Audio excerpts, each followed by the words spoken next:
Hello friends, Jennifer Pearson here, Thistle Gypsy, with the last Dark Deck interview. So if anybody is wondering why I'm doing these Dark Deck interviews, I will have a link to my intro video down in the description box below this video. And then on the end screens, I will probably also have that linked, that intro video, as well as a link to the playlist that I created for these Dark Deck interviews. Alrighty, so we are now on the Ceccoli Tarot. And I definitely feel like this can give some dark, skewed sorts of messages, but I'm not so sure it is really going to be a dark deck, so we'll see.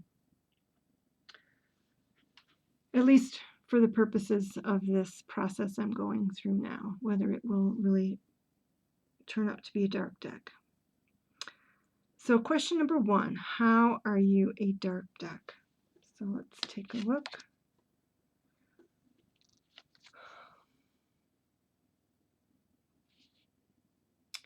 Things are getting weird. Maybe that's the message. Cleansing. Maybe it's kind of like the fairy ring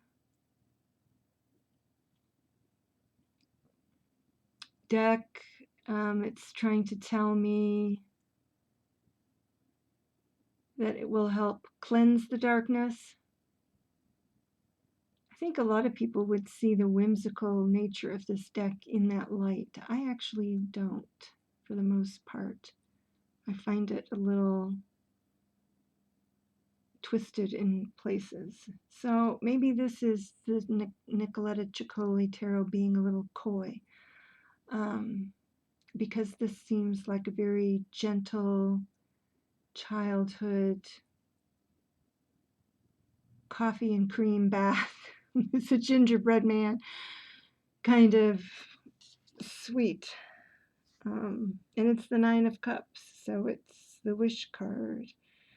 So maybe with the 9 of Cups being the wish card, maybe it's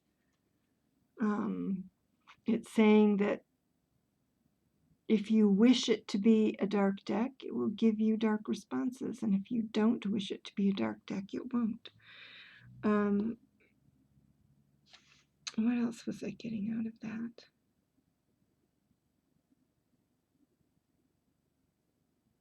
I can't remember.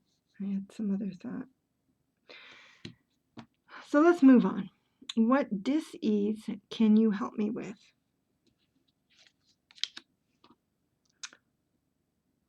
That's the 5 of Cups. To me, this looks like the Lovers.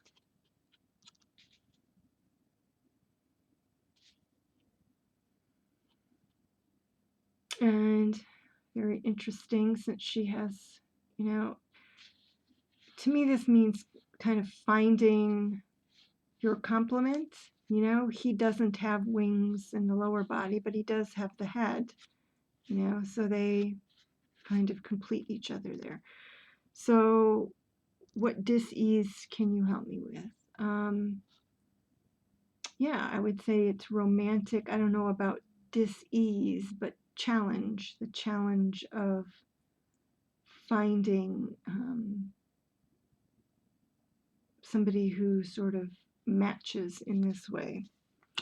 I'll take that. We'll say, all right, so number 3, what is your recommendation for that dis-ease? So it's kind of like, what would it recommend as a solution to this? Or, what can I do to help solve that problem?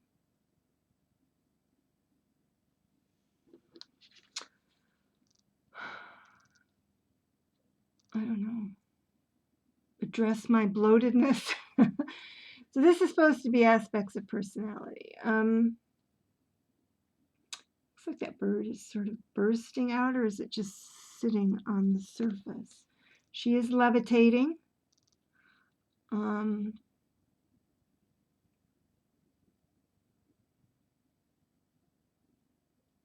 I don't think of myself as somebody who's full of hot air, but that definitely comes to mind. What is this? The what? The Ace of Pentacles.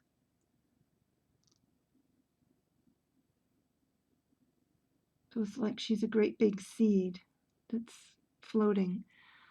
What is it? What is a recommendation for this? Which is interesting because you have the two colors of the birds here, and you have the same birds flying all around her. I almost feel like this is saying, forget about finding this one person who is a match, and instead get into the community, become involved in the community.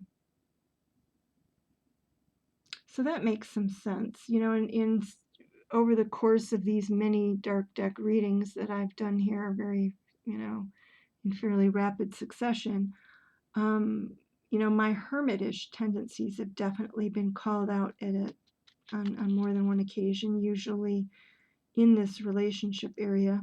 Oh, whoops, this is not the relationship area, but usually with the relationship question that's about to come, which will be the next question.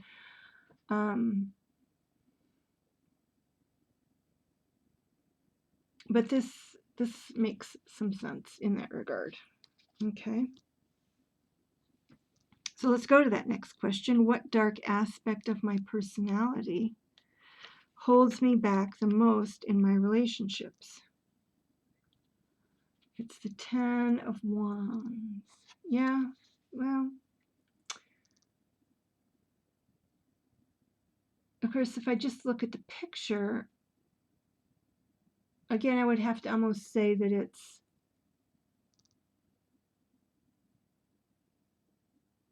it's my hermitish nature. You know, it's because I don't leave home with a beetle or without a beetle. I don't leave home. And that I have this, you know, I can live in this little world that I've created in my mind. And so I rarely need to go out. It's only the need to walk the beetle or my dogs, or it's only matters of necessity. I have to be pulled out. Otherwise, I will just live in this self-created world here with my asparagus pillars and my turnip tower. Okay. So what dark aspect of my personality holds me back the most in my career is the last one. The Hierophant. Really, this is like needing to do things just so. Although I just don't feel like that rings quite true. What dark aspect of my personality holds me back in my career?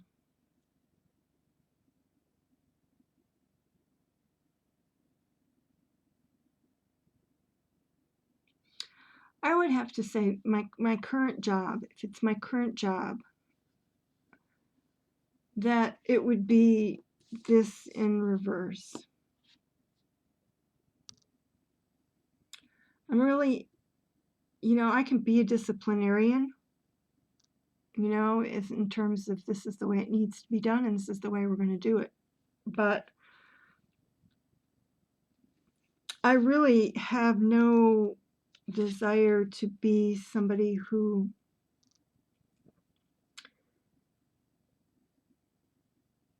holds down the law, who writes the rules, who keeps the rules, who lays down the law, who, and it's, I mean, I think that that's just not that much part of my character.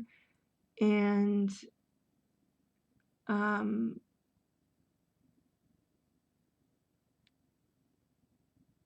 right now I have such a bad problem with my memory that it's truly problematic. I can't remember the rules. I have to look up the rules every time. Sometimes I have difficulty remembering if there is a rule about X, Y, or Z. And if it is, in what document is it? But that's kind of, that's not an aspect of my personality.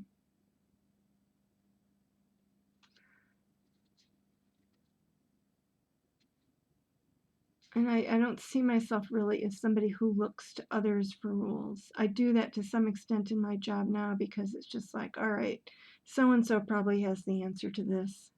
They're the real authority here. I'm going to ask so-and-so. Which is necessary because I'm in a job that I'm, that I don't have a direct relationship to. I don't, it's not my bailiwick, so so I have no natural feel for it, so to speak. I value it, what the company is about, but it's not my bailiwick. Yeah, so that's the Ceccoli. It didn't do too bad, really. But I feel like this deck is more vague than some of the others.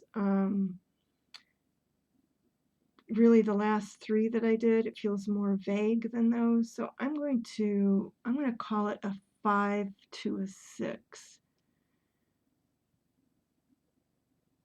I think if I were doing a relationship, something to do with relationships, this might be a very good deck to go to specifically for relationship type hang-ups or whatnot.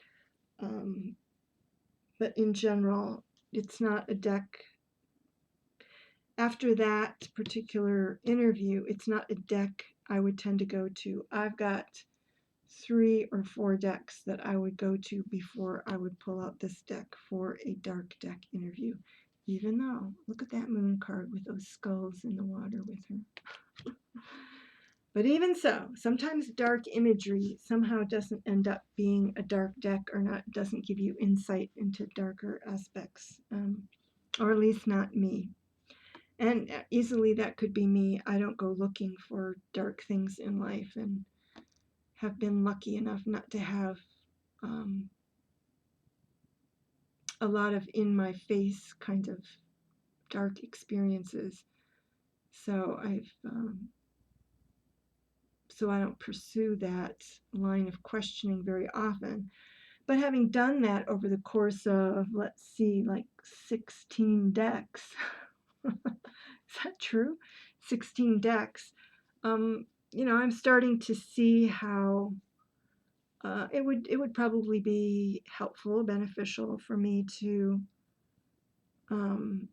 do some thinking about some of this stuff, to just for awareness, periodically, quarterly, to do like a dark deck interview and do an exploration of one or the other, whatever seems to be holding me back. But anyway, so that's that. I'll do a separate little roundup video now that I've gone through all the decks that I care to use or test in this manner, to just let everybody know kind of what the results were. All right, take care, everybody.